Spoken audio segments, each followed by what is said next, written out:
Hello, so welcome to this first video for COMP3218 Game Design and Development at the University of Southampton. My name's Dave Millard and I'm here with... Adrian Chapman. And Tom Blount. Brilliant.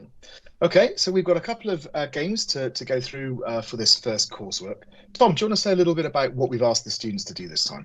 Absolutely. So for this coursework, we asked the students to make a small game prototype that has a particular core dynamic of their choosing and a way of tutorializing that to the player. Fantastic. Right, okay, well let's get on and have a look at our first game. Okay, so this game is Cave Escape. Lovely little title screen, lovely little background music. Yeah, I like the flickering lights. That's great. Okay, we have a blob. We have some arrow keys. So we still can't hear the audio, by the way. The audio has just stopped, so there was some menu music, but there isn't right at the moment. Okay, so WSD doesn't work, but arrow keys do, so let's try those. We've got some little walking sounds. So, a little zoom. Yeah, a little cutscene showing us, so key, lock, fire. These are the three important concepts that we need to learn. Ooh, they've got some like dynamic lighting as well, that's nice. And that fire is coming upwards. That is definitely moving towards me. Okay, let's... With a little RIP tombstone, just to warn you. I like the use of the little signs to direct you. So the first time I played, I followed the sign and went the wrong way. But it turns out you actually have to go this way and grab the key. As was shown in that cutscene that I immediately forgot after first seeing it. But there we go. In fact, I did also play this in the expo and did exactly the same. So one of the things I thought was really mean about this is the really slow door. I was just about to say that. Yes. Like if the lava is pooling around your toes, that is absolutely terrifyingly slow. Particularly because, and I think we'll get to this later, the dynamic that they've gone for. Yeah. So, okay. So, and we've got a little bit of wall jumping. Yep, new mechanic there that sort of got some almost like diegetic tutorial with the arrows on the... Yep. I assume this hit is bad, so that's... Oh no, not bad. Oh, and so that's sort of forcing you to learn how those things work, which is good. And then background. Yeah. The lighting continues to be really nice, doesn't it? It's kind of... Yeah. Really sort of moody and so now we have a choice, and I have no idea. So I haven't played this level yet, so I have no idea which. It's a bit of a blind choice. All right, let's try this way. Although they look the same. I wonder if they're identical. Yeah. Ooh.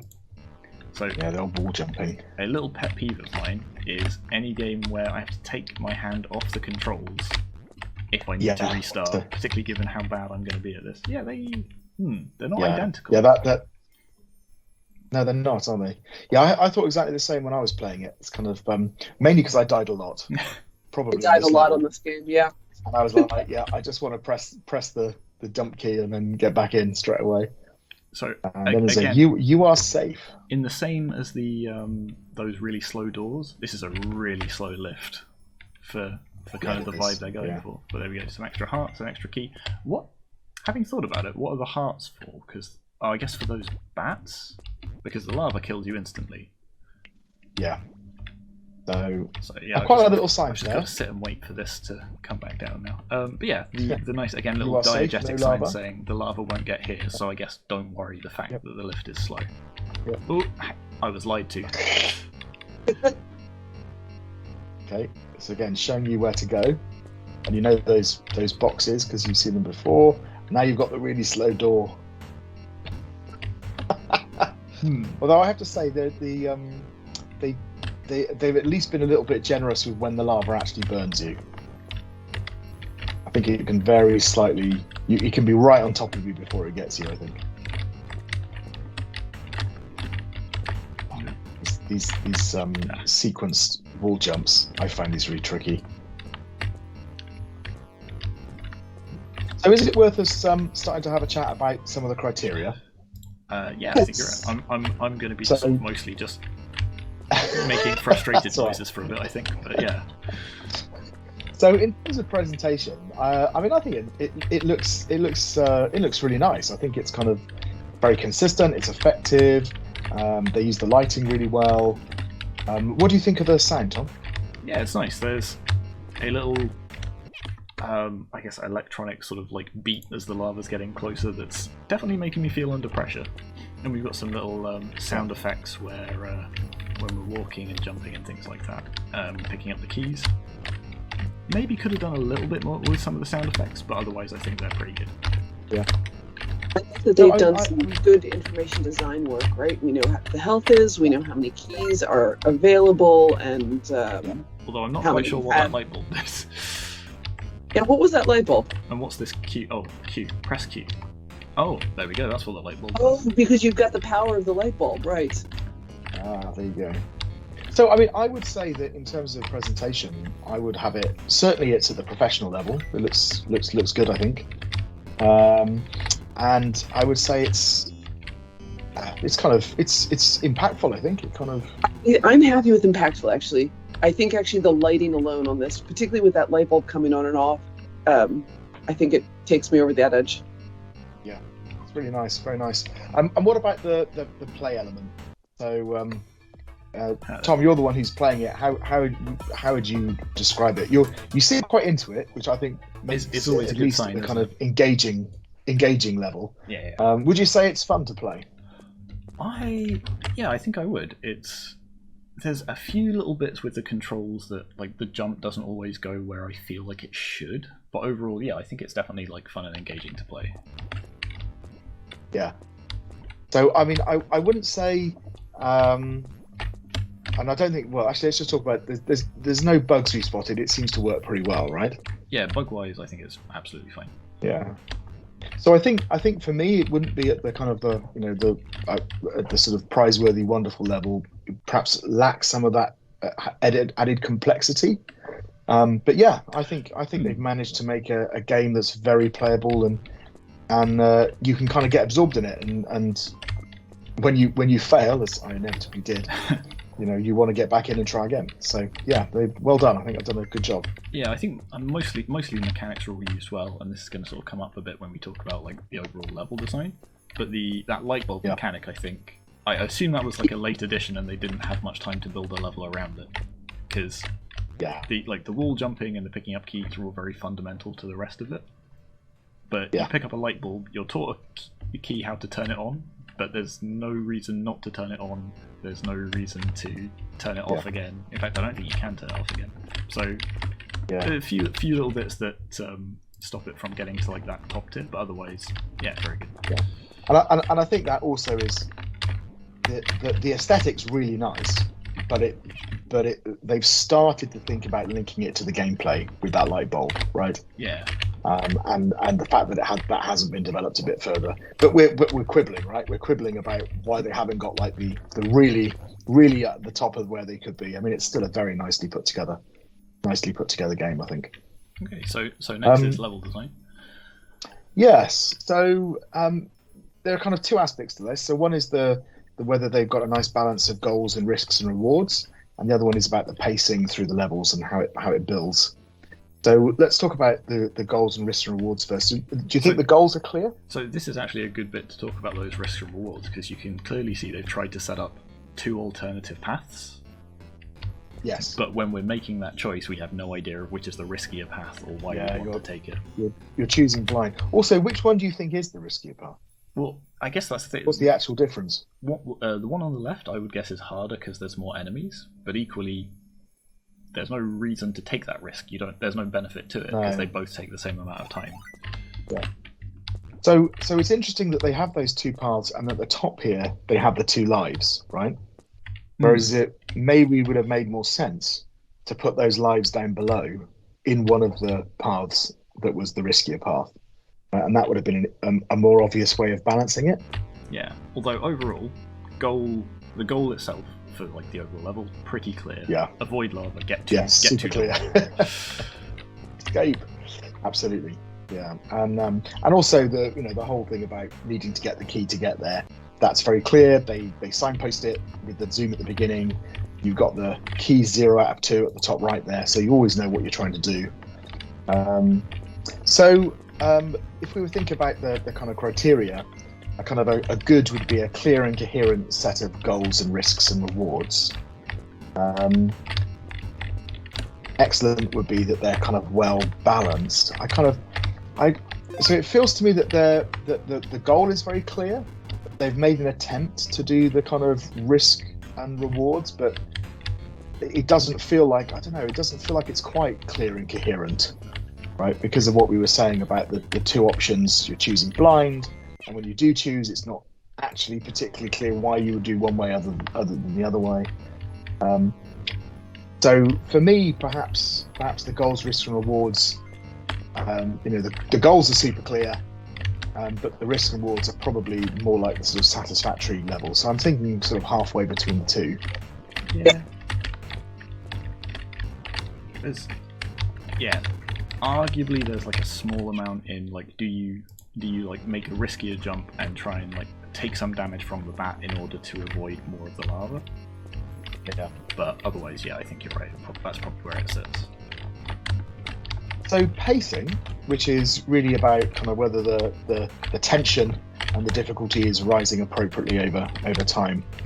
Again, you're the one playing it, Tom. What do you think about that? It looks to me like the levels are building in complexity.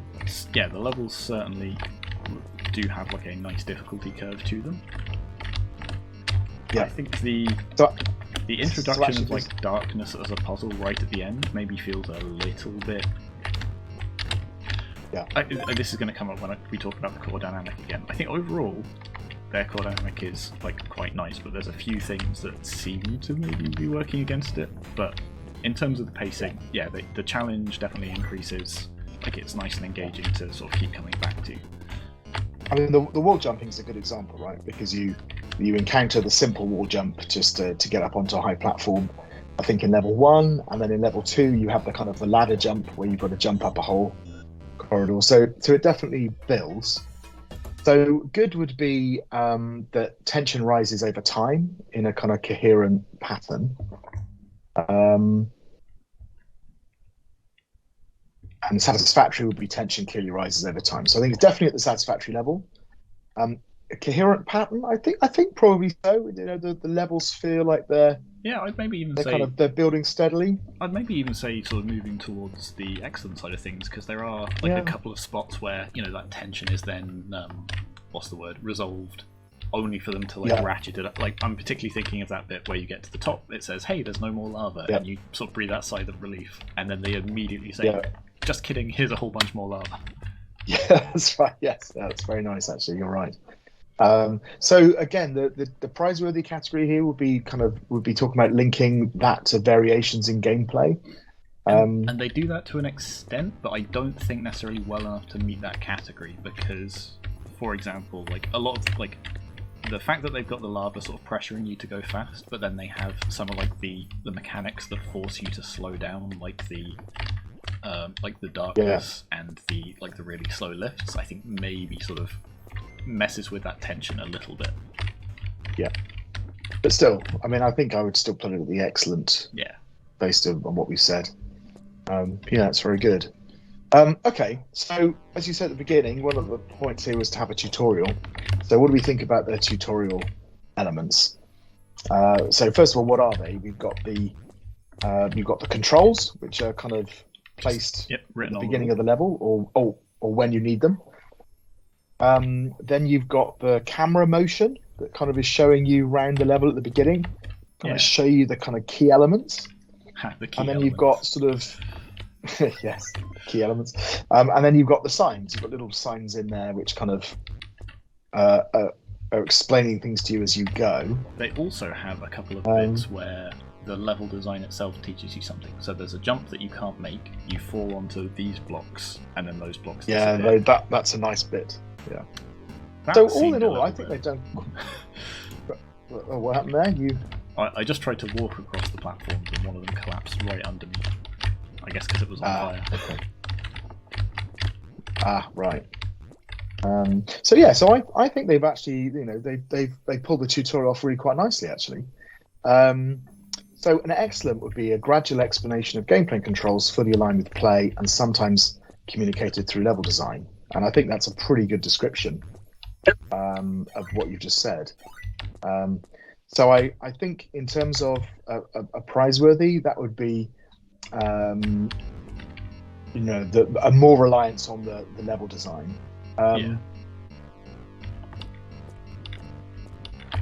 So I'm trying to think, if how would you have communicated this a bit more? I suppose it's perhaps linked again to the kind of goals, risks, rewards thing. It's like if you had a more coherent, if you had more coherent decisions to make through the level, then there would be more to kind of teach you about how to move through the level and how to interact with the level and what to do. Yeah, exactly. So I think perhaps there's, like the use of hearts and the use of those light puzzles. I think could have been like the hearts. They do put them after a place where you're likely to get hurt, but they also don't seem super relevant and therefore seem aren't used again. So it's I think that's the bit that could be improved sort of through more explanation through levels. Yeah. Okay. So all right. So I think we kind of we're all agreed they've done a good job, and it's that excellent level I think is where they've got to. So core dynamic is interesting. What do you think the core dynamic is? So as a player, I would have to say it's something akin to Race to the End. Like maybe with some dashes of spatial reasoning thrown in there, because it's sort of, how do you get through this space? But given like the lava and the time pressure, it really feels like Race to the End is what they were going for. Yeah. So I'm just going to have a look at their game notes to see what they said. But yes, that seems to be the kind of the main element. I suppose you've got some other dynamics going on as well. You've got the kind of, there's a certain amount of exploration, there's a certain amount of collection. I'll push back on the collection, because you're not collecting things to build a collection, you're collecting things to race to the end. Yeah, but that's fine. That's that's all part of being the core dynamic, right? Is that they're in service. So they describe their core dynamic as race to the end, and they also say that spatial awareness, because the player needs to use components of the environment to aid them through the progression of the level. So, for example, the light power up, etc. So yes, I think I'd agree with that. I think what they've certainly done is they've certainly got a clear core dynamic that works well through their design, right? There's no confusion about this. You are running away from that lava. You don't want to get burned to death.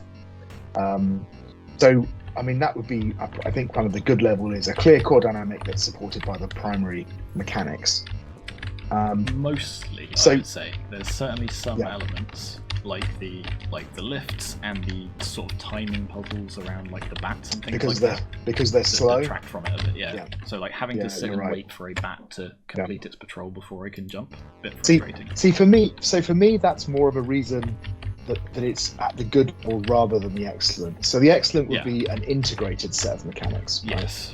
Right? And I agree. It feels to me like the primary mechanics, the kind of the jumping, the collecting, all that stuff is working well. But as you said, there's definitely some things which aren't quite supporting it.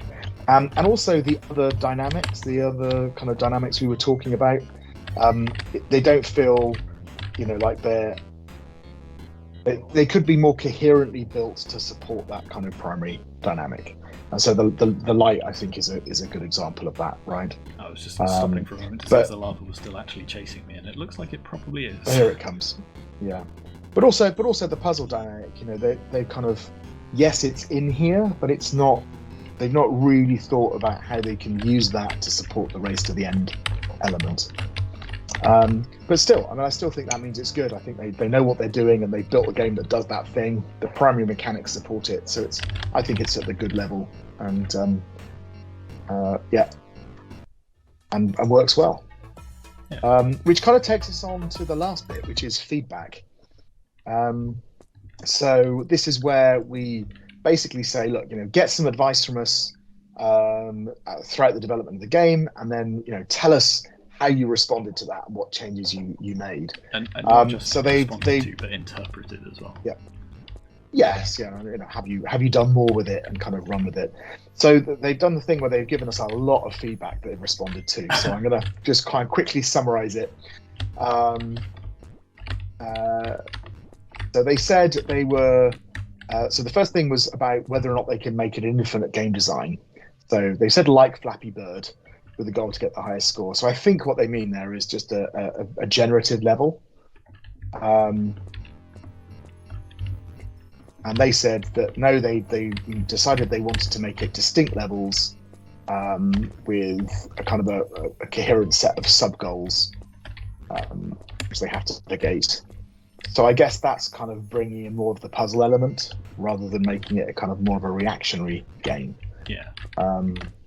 So yeah, that feels to me just advice on the direction rather than kind of design advice on what they've done. But so they've said one of the pieces of feedback was, how do you envision the player's interaction with the world? Reflect on the objects they engage with. Is it sufficient for an immersive experience?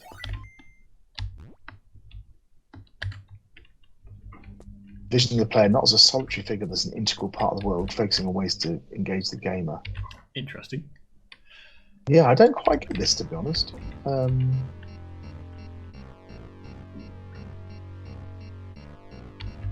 Yeah, they're also talking about Pokemon. They wanted a Pokemon-style game. I don't quite link what they're describing here with the cave escape that we're playing. It feels quite different. They also had. They were told that there was important. They were told about thinking about difficulty and important to create a flow that helps the player feel engaged.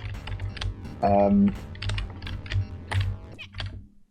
they said the game was thought to be quite punishing to the player in order to make it frustrating and in turn engaging, which is almost exactly what we said not to do in the lectures. Interestingly, so we sort of talked to them a lot about how you make a game rewarding, challenging, but yeah, they're not punishing. Yeah, the complexity of the game would be the lava rising, the bats, the spikes, and these elements are what create the mental burden on the player.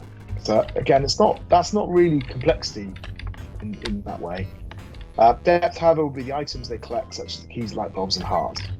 So I think they're kind of misunderstanding what we're talking about with complexity and depth.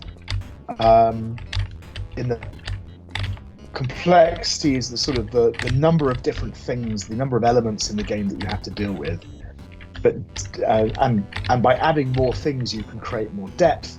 But what we try to encourage people to do is to think about how to combine the things you already have in order to create the depth. You know, without complexity is what you're aiming for in a sense. Or yeah, so rather than adding, maximizing depth or rather than adding that extra light mechanic, if they've done something more about collecting, or rather like combining those bounce platforms in even more ways. So rather than just going from like a set of 2 to a set of like 3 and 4 to maybe spacing them out between different walls or something, you know, using them in and in fact they've done something which could have been quite positive, so adding the light mechanic, but then because it's not integrated with the other things, it kind of stands out and it starts being almost like a negative. So they said they also said to implement some sort of stress as it's a race to the finish, and they said they tried to do that as part of the atmosphere, the ambience of the game. So they originally had a game timer, but they shifted their focus towards introducing physical visual stresses. So given the cave setting, the presence of lava. So here I think they actually have been successful, right? I think that so rather if they than had something a bit more they've tangible and motivating, you know, physically menacing in the environment, and that definitely does work, right? And then the last couple of pieces, they were thinking the game would become a monotone and too linear. How could they make it more engaging? So they tried to think about the layout. How does the map give it structure? And rather than just giving them everything in a one-way system, give them a choice of paths. So they decided to have some of the levels carry out different types of map structures with the choices. So I think layouts such as parallel or network structures. That's this bit. So, and it is right that definitely adds some interest, but I'm not sure that they've then taken advantage of that with the risk rewards element that they could have done. So the classic thing to do in a race to the end would be to have like two paths, ideally that you can see the whole structure of before making that choice, where one of them is full of traps and monsters and enemies, but is the shorter and quicker path, and one that is longer but safer. So there's that immediate risk reward. Yeah. So they also talked about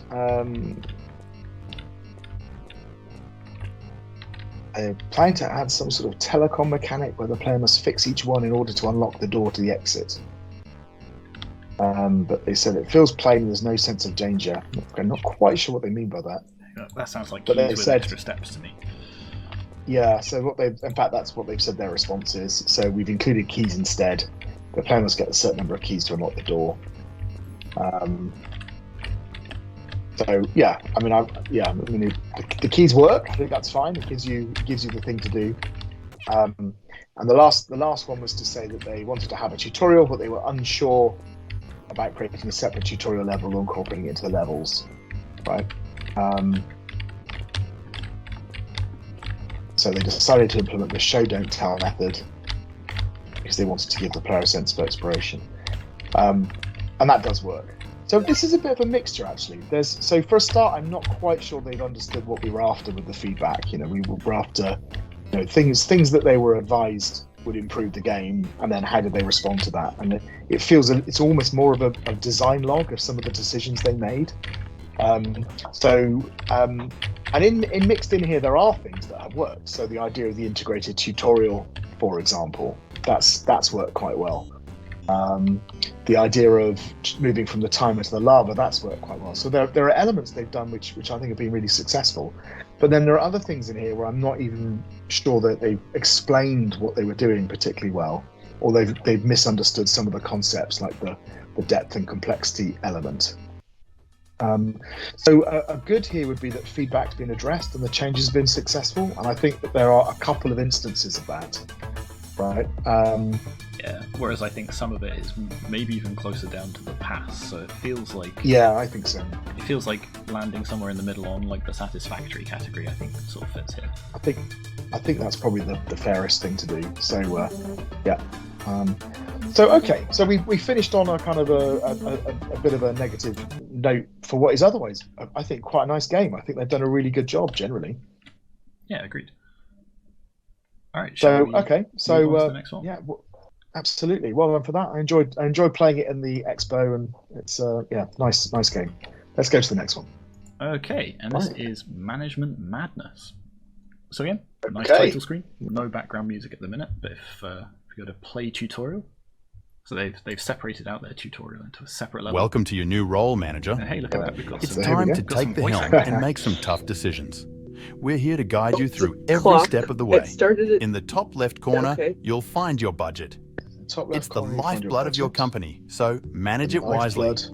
On the table to your right, you'll see the clock ticking away. Time is money. You need to meet Time is money, as they say, and you'll need to meet deadlines to succeed. Keep an eye on it. Now, click on the book to your left titled but this is Workers. all voice acted as well, although I think it's voice acted with an AI. In the Workers UI, you'll find the names of your employees, along with their salaries, reliability, and quality of work. Your workers are an investment, and their salaries affect your budget every hour. For more info about these stats, press the information button in the top right. I don't see a list of workers. When you're ready, close this page to move on. We haven't hired any workers yet. Next, click the book to your right, type the jobs UI, that does fit displays the job descriptions, profits, deadlines, and difficulties. The jobs it's the job where you'll find the tasks that need to be completed. Click assign on the job to pick a worker who's up to the task. Profits will depend on how well a worker completes their task. A job? Click assign on the job to pick a worker. What I want to know what the buttons are for. I want to hit a button. Yeah, what do they do? Oh no, we have no workers. Also, what do we... That's okay. Oh, I didn't want to hit that button. I wanted to hit the big red button. Close this page to carry on. Yeah, and we can't assign any workers who don't have Who is that coming through the door? It is a new recruit wanting to work with you. Pick up their CV to get a closer look. Looking good. Put down the CV whenever you are ready. George Clooney falls on hard times. Apparently not very reliable either. Now we could reject them with the red button on your expensive. list. But this recruit looks promising, so let's hire him. Maybe in your heyday, By George. clicking the green button to your right, something that I chatted about in the expo is, in the tutorial, you always select the first guy, but the stats are still random, so you can end up being told, this person looks really, really good when they've got a reliability and quality of 1, which is a little bit... Fantastic! Now, if you check back on your workers page... Yeah, that guy appears to be enormously expensive. Let's put him to good use now. As well. Try to find your way back to the assign page. Yep, there you go. Oh gosh, so that was, he got a big hiring bonus, I guess, and we're running. Actually, I'm curious to see what happens if can we pause? Can we lose mid-tutorial? We fire people? So let's assign him to the thing. Now press assign on your new worker. We've now run out of now money. they're working hard. We can sit back and listen out we can for sit them back finishing and their I work. think because he costs so much money, I mean, he was like nearly £800 an hour. That's the sound of profit. Well done. When you're ready, press the escape key to We're go actually back on to the day start, 5. Did or you notice can that? We're on restart the day tutorial 5. Again. We look forward to seeing you in the Oh yeah, office. day 5 up in the top. Time flies by. Well, it's true. Yeah. Yeah. Is the job done? Oh, good. There's no jobs. So we still got George Clooney, but we still have no jobs. There's 0 budget. Oh, we could fire him. We could fire this guy. Yeah, let's fire the guy that costs £800 an hour. So this is we still haven't got any tutorial, jobs. so we have to quit out of this and go back to the main game. So it makes maybe a bit of a shame that it doesn't just go straight into a real game. Right. Okay. But let's play for real. Also, I think that little bit of randomness in the tutorial is a bit of a problem. I think. I do too. There's George Kenny. He's £750 an hour. I think some of our students are going to be sorely disappointed when they hit the job market. Oh, they look cheap. They're not great, but they're cheap. So let's hire them and let's assign them to. Are they cheap? How much were they? They were like 800. Ooh, there we go. Game over immediately. Yeah. So I think we'll talk about this in a moment. Is there a way of pausing this? Sit on the screen for a moment. So you know we've talked we'll talk again about complexity and depth and so on, right? And one of the ways that you can manage complexity is by giving people more time, right? So this is why so many simulation games like this allow you to pause time. So we're sitting here and we're looking at, do we want to buy this employee? Do we want to pay this employee? But the clock's tearing along. We've got jobs coming in. So we've got an awful lot coming at us. And it just feels to me like they need us to give us a bit of time to actually look and make a decision. And then we can hit the play button, get the employees working. We can see what's happening. And if we're not happy, we can pause again. So on the one hand, it feels odd to not have that option. On one hand, I think that was kind of the vibe they were going for, in like rushing you to make decisions against the clock and sort of not being sure whether they're the right ones or not. But the balance does feel a little bit skew with, because the first employee we've got costs £8,800. Like, they're really good, but they're £8,800 and we've got a budget of 10,000. Yeah. So like we'd have to reject them, but that's eating into our time and technically our budget. And then if you look at the jobs list, put it down, jobs list. So we've got max profit. So to me, the profit seems really strange, because the profit is less than it costs them to get an employee to do them. So what's that? That's 1,400 profit. Takes 3 hours. Yeah. And this person is getting £500 an hour. So. Yeah. So we can't employ that person to do any of those jobs. Well, actually, they could do the second. They could do create reports. So let's hire them to create reports. But I think that's the cheapest person we've seen so far. So it feels like the balance doesn't feel quite right. They're quite cheap. That's person's cheap. Let's get them to do a long task then, because they're cheap per hour. But game over. And you died. Yeah. So it feels to me like that this is a difficulty problem, right? That there's too much going on for you to make decisions. There's perhaps a little bit too much randomness in the people that are being generated. So there's also randomness in, because of their, I can't remember if it's reliability or quality, but there's a chance that they just won't finish the job and you won't get paid for it. Yeah, I was going to say, how does that, do they tell us about how that works? So we've got a reliability score. Here we go. Money profit. Workers tend to complete tasks with better results. So the profit that we're told about for a job, is that the actual profit we get, or is that the profit? Is that like so that's maximum an average profit? That's maximum profit, I think. Max profit. So that's the max we'll get. Profit. Oh, okay. So unless they've got like 10 out of 10 work quality, they're not going to be making us that much at all. And if their reliability is low, they might not complete it at all. So it feels, I don't know about you, but it feels to me that what I would have expected from a game like this is to start off with a number of workers who are a bit cheaper, and a number of jobs I can allocate them to, so I can actually get a bit of an economic engine going, and that would be a way of learning how it works. And then once that's going, I would then have, more difficult things start coming in, right? Yeah, like weirdly, I'm not sure I like the reliability and quality breakdown. I almost feel like it would work better if there were different skills, so that then the game was rather than just gambling that they'll finish a job, knowing which job that they would be best at. So if if they're good, if they have cleaning 8, then I'm like, I'll assign them to this. Yes. Yeah. Well, I also think that that's kind of what I'd expect it to do. So I'd expect us to have different types of worker. So I might end up with administrators and engineers and that kind of thing. And I can assign perhaps different combinations of people to different tasks, or you'd expect that's the way the complexity would build up. There feels like there's a lot of randomness here. So again, we did talk in the course about probability and about chance and about how you incorporate them into your game. And saying, it's really important, first of all, that the chance represents a relatively small bit of your game. And here it feels like it's quite a large, we don't have many workers initially, so it's a big deal if we get a duff worker, basically. The second thing is that we then should have a way of kind of playing those odds. So, they've tried to do that, I guess, with the reliability thing. So if I have an unreliable worker, I can place them on a cheaper job and it's less problem. But because the time pressure is so high, you don't really have the time to make those kinds of decisions.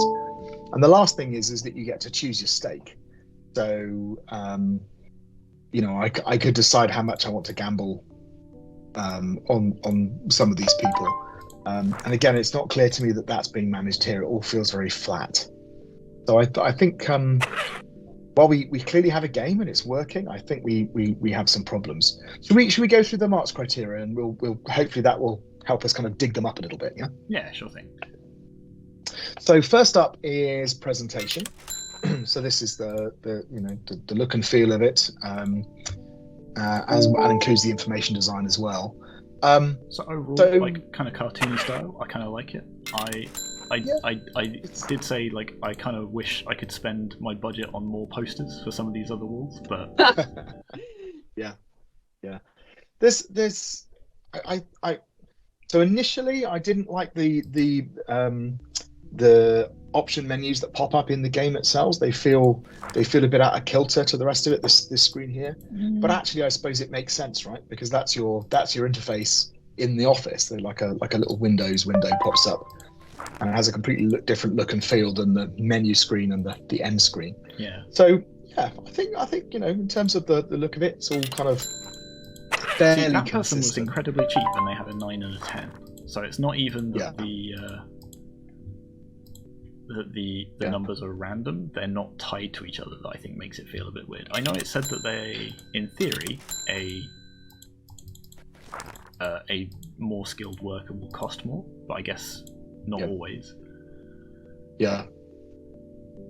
What do you think about the sound? So there's a little bit of ambient music. There's a little bit of what's the word? There's a ka-ching every time the job finishes. There's a noise every time the day rolls over.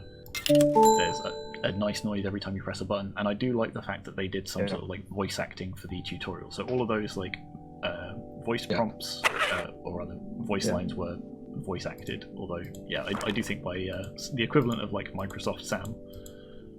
Yeah. And there's some reasonable information design going on, right? The budget's pretty clear. You know what day it is, although I'm not sure what effect that has. We never seem to go home or pause, for example. I think that's maybe it would be nice effectively. Right. Okay. If they're going for a survival, it's about lasting for as long as possible, right? Yeah.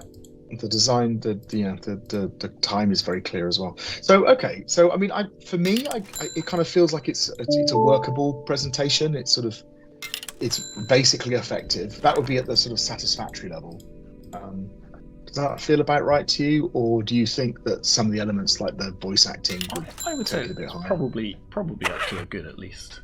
Maybe even. I think there's a few bits of polish to some of these interfaces, like the health. So perhaps between. Is a little bit. So perhaps between the two then, sort of between satisfactory and good. Play.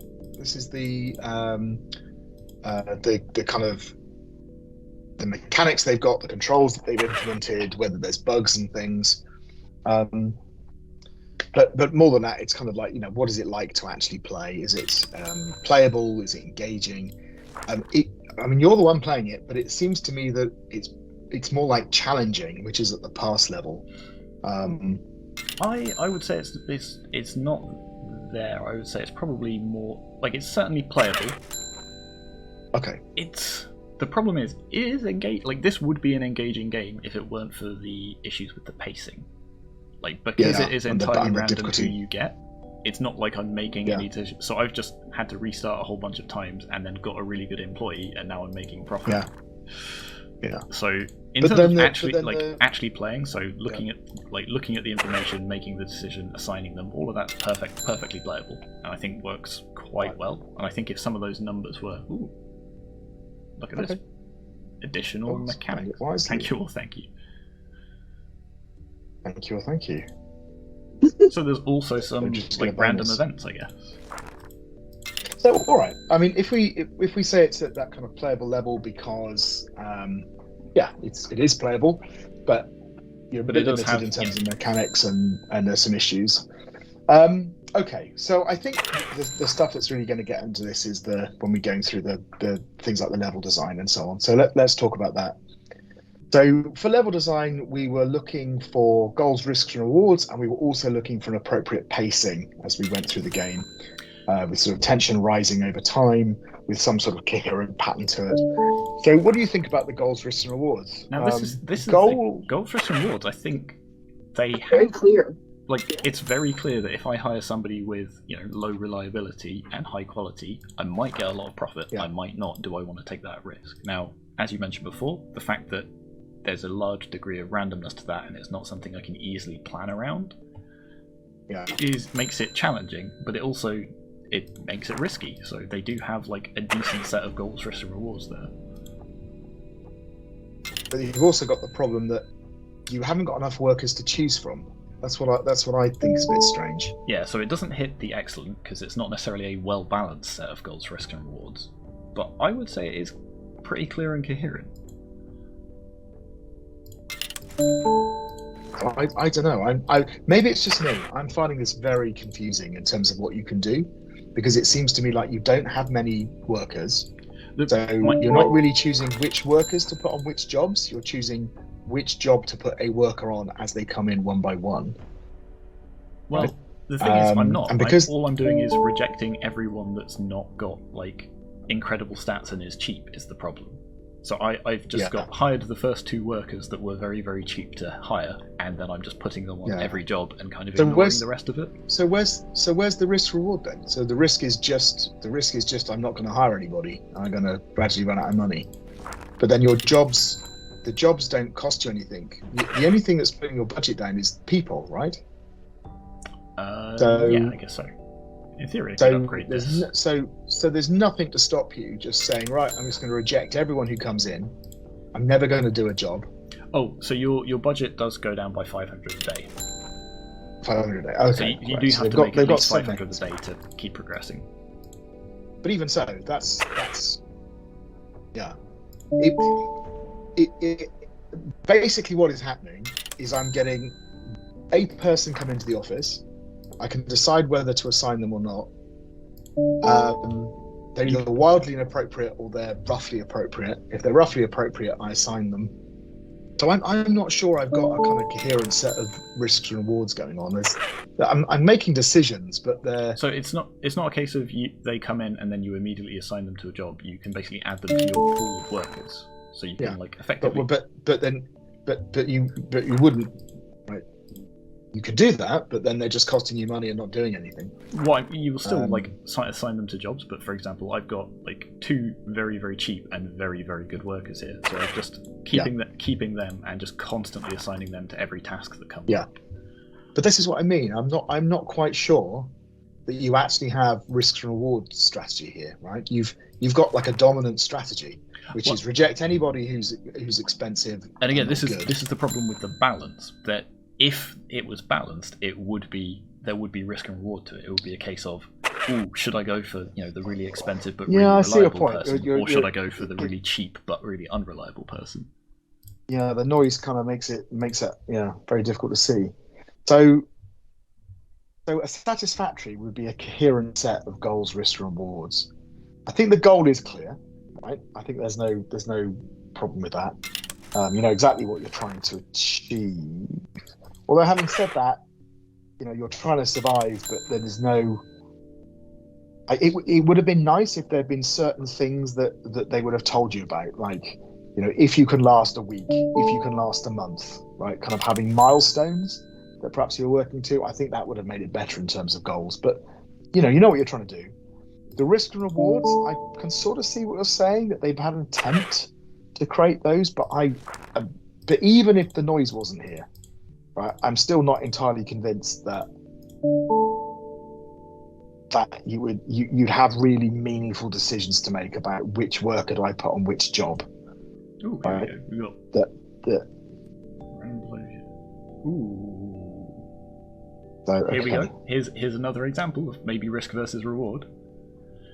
Yeah, all right. So it's interesting that we only saw this mechanic on day 19, because I don't think I've ever gotten to day 19 on this game before.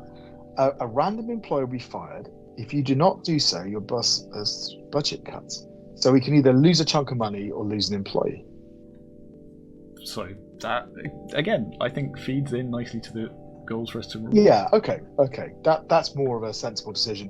And also note that it's paused to enable us to make the decision. Yeah, absolutely. Right? Although it's paused on a screen where you can't actually read your budget. But my words. Yeah. My budget is not great at the minute. Is this going to be future budget cuts, or are they just going to take a chunk of money? Let's cut the budget now and get you down to 0. Yeah, there we go. Yep, instant death, right?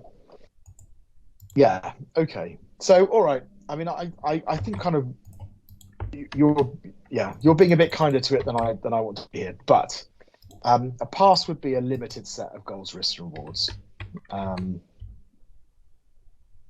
And satisfactory would be a coherent set. And I'm not sure there's a coherent set here. So I'd be happy with the pass level. But what do you think? I'm still inclined to argue for good, to be honest. So do you want to split the difference and say we can split the difference. Yeah.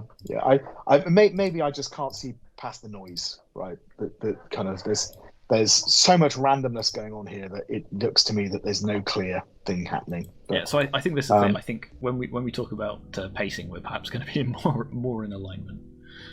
Yeah. Okay. Well, pacing's next. So here you go. Here's an employee who's got low reliability but high quality. So they're not going to finish jobs, but when they do, they're going to do them really well. So risk reward, except balance and pacing wise, it's just annihilated by the fact that they're going to cost me £8,000 to employ right off the bat. Yeah, and also again, dominant strategy is only hire somebody if they've got high quality, high reliability, and they're cheap. So you just throw them out. So that's the problem, I think. Right, let's talk about pacing. So a satisfactory here would be tension rises over time. Good would be a coherent pattern. Pass would be that it somewhat rises over time. Do you feel like the tension and the pressure is increasing as the game progresses? There's some inherent amount of it increasing because you're constantly losing money. However, and the stakes get higher, right? Because you're the further in, the more time you've invested in the game. So there's a kind of a built-in tension, I suppose. But because of the sort of wonky balance of if you roll the dice really well, you get a good employee on day 1. that could really, really flatten that sense of tension, because I just had 2 employees that could do every job really, really well, and I could coast my way to day 19 fairly comfortably. And there wasn't much variation in that. So I think going back to what you said much earlier, like if the jobs change, so you had a bunch of really easy jobs on day 1 that paid well and were easy to do, and then by day 10 you were starting getting more specialized jobs that maybe paid even more but took longer or required more people or specialist skills, that's how you sort of manage that tension a lot better. I think so. And you get the, you know, you'd bring in complexity by having more jobs and more workers as you went over time. So actually, I mean, a poor here would be variations in tension but no coherent pattern over time. It does feel a bit close to that. It does. I mean, you could argue that because of the built-in rising in tension with the days progressing and so on, that would be at the pass. So maybe it's halfway between the two. Yeah, I think that's probably. I don't know. What do you think? Yeah, I think. Let's go with that, because I think there clearly is some rising tension, but it's just. I'm finding it very difficult to look past the extreme randomness here. It's time to take the helm and make some tough decisions. We're here to guide you through. But you can see if you reduce that down, it would be a lot flatter, but it would still rise. Okay, let's think about the tutorial. So they introduce different bits of the UI. So they highlight the budget when it's relevant. They highlight the clock. Yeah. Now click on the book. They introduce talk different you through components. Yeah. Names of employee. It's weird that they introduce the workers book before we've got any workers. But equally, do they do the same with the jobs, or is there a job in there when you open it up? When you're ready, you close this page. Because I do find that quite peculiar. You'd think there'd be. So there is a job. There is a job. Yeah. So I'd expect this. So this is what I'd because expect. I'd expect us to start off with an employee. Particularly because they've moved the tutorial bit into like a separate, here's the tutorial level. That makes perfect sense. You can start them with a worker and you can tell them what the quality of that worker is going to be, and then show them how you assign somebody to a task before you worry about the hiring thing, if that's the way around you want to do it. You'd also want to show them like what the consequences of having someone who had low reliability was, right? So you'd want them to. You might even start off with 2 workers, one with high and one with low, and you might even want to rig it so that the person with the low reliability didn't achieve the task, and then you'd want to tell them. On the other hand, they do have this bit where you say, "Okay, let's assign somebody to a job," and then they say, "Oh no, you don't have any employees. Let's look at how we hire an employee." So there is that kind of. So there is does make sense. Yeah. So, so look, a satisfactory here would be a gradual explanation of gameplay and controls somewhat aligned with play. Also, I also of note, I can't reject this person because the tutorial is telling me, yeah, you should hire this person. They don't let me break the tutorial, so if I hire them, there we go. Now I can check the workers page. There they are. And I think we already found out we can't lose mid-tutorial, so the budget will just sit at 0, which again, probably quite a good thing. Yes. So in terms of so as I said, a satisfactory will be gradual explanation of gameplay and controls somewhat aligned with play. It's a little bit awkward because they've got a separate tutorial level that then is entirely independent of the game, but it still feels like they're kind of around that level. I think that's not sort of.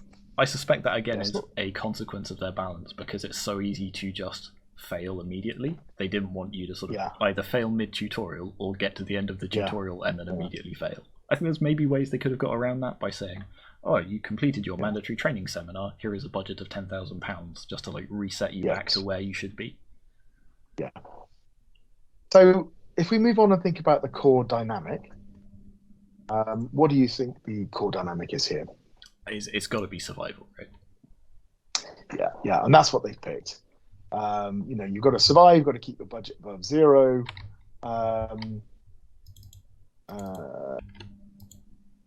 And you can take risks by upgrading the number of workers and the number of available jobs, which costs you money, but the potential reward of additional profit. So I guess there's your risk reward as well. So I think kind of Again, satisfactory would be a clear core dynamic that is partially supported by the primary mechanics. So I think they do have a clear core dynamic. They know exactly what they're trying to do. The primary mechanics of hiring the workers and assigning them to jobs to manage that budget, that's all aligned, I think. Again, I would go further. I would say it's good. The mechanics definitely support the dynamic. There's maybe a lack of interesting combinations of mechanics. So again, like different types of skills, being able to assign different people to like more jobs. So excellent would be that there's an integrated set of mechanics, and that's what we're saying isn't here, right? Yeah, exactly. But you're right; they're more than partially supported. I think they are supported by the primary mechanics. It's very clear what the game is trying to be. Yeah. Again, those mechanics still need more balance, but as they are, they support that dynamic. So feedback. So what they said. So they said they got some feedback asking for additional features in the tutorial. So they added subtitles alongside audio narration, and it stopped people kind of missing the audio, I suppose, and be able to read what was on the screen. They said there were some problems with the perception of the timer. Yes. Adjustments were implemented to have its clock design and placement, so it operates within standard work hours from 9 till 5 and has been relocated from the top right corner to an object on the player's desk. That works well, actually. I think that's good. And it's very clear and it's very much in your eye line. And the introduction of a day's worked object further aids with clarifying the idea of survival. So presumably what they were being told was there's nothing that measures that how long you've been surviving for. So put the days in, and as you said earlier, it's kind of like your score. So in response to if it's survival, the motivation is not profit. Profit is motivation for survival. So it's all about lasting longer rather than making loads of money. So they said in response to feedback about goals, risks, and rewards, which given our conversation should be interesting. So the game over screen was refined to communicate key performance metrics such as days survived and employees hired. This modification aligns with the primary objective of prolonged survival, and they receive recognition for surpassing previous achievements. So I suppose their argument is that you're trying to beat your own stats from previous runs. Yeah, although I would argue that just like making loads of money, hiring loads of employees is not actually the goal they should be aiming for. They should double down on it being about how long could you survive, and then realize perhaps that they need to rebalance those employees to make hiring more employees a riskier but more worthwhile strategy. Yeah, exactly. And the last point was to diversify progression and elevate difficulty. They impose limitations on initial worker and job capacities, so each starts at 3. And you can strategically upgrade these aspects to handle more jobs requiring more prompt responses. Gives you strategic depth. And they've also created an event system which has random events that either benefit or hinder the player. So we'll need to be able to adapt to unknown scenarios. So that, I think, actually is a nice touch. And I think it adds, again, some more elements of that risk-reward and a few extra sort of interesting decisions. Yeah. The fact that they're spread out fairly randomly from the seams of it, and again, because of the balance of the rest of the game, means that it's difficult to actually see those events.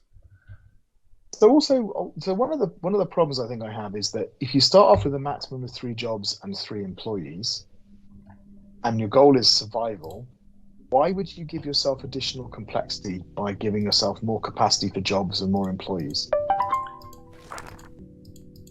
Why are you doing that?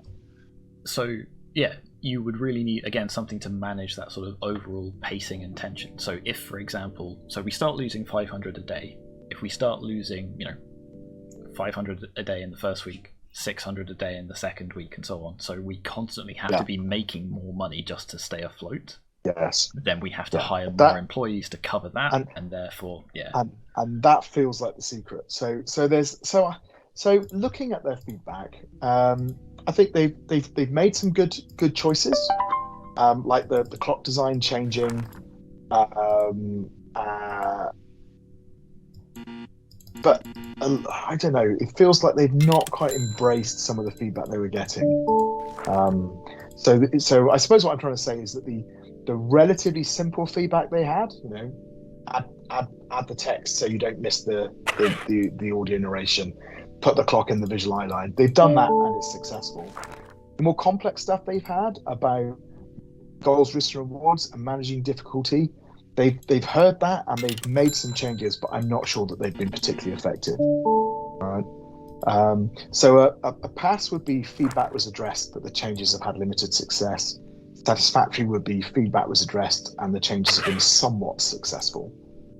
So it feels somewhere around that level to me. Yeah, I think I agree with that. Perhaps somewhere in between the two to reflect the fact that some of the simpler ones have been done effectively. Okay, so I mean, these games are difficult to get right? I mean, it may not seem it, but it's actually quite an ambitious game to try and design, because getting the balance right is so hard for these kinds of management games. I think the one thing I would say is that normally they're a bit easier to get right in the early stage of the game, because you're dealing with a relatively simple system, and then later on, as you add the complexity, it becomes very difficult to get that balance working. Whereas here, it feels to me they haven't got the balance right from the beginning, right? And it probably is mainly is the range of chance, and as I said, the existence of this dominant strategy, because as I said, you want to hire cheap, good people, and if you can't hire good, cheap people in the first 20 days before your money runs out, you're better off just closing the game and restarting it, right? Yeah. So I think that's the problem, and it's kind of it spoiled what would otherwise be quite a nice concept and quite an interesting game that they've sort of got the foundations of. Yeah, so and I think that's the thing. It wouldn't take a huge amount to sort of tweak some of those numbers. So I think if they went away and did that, then it would add a lot of life and longevity to it. Okay, so that brings us to the end of this game. And I think that's the last game for the video. So thank you very much for listening, and we'll see you again in another Let's Play. All right, bye-bye.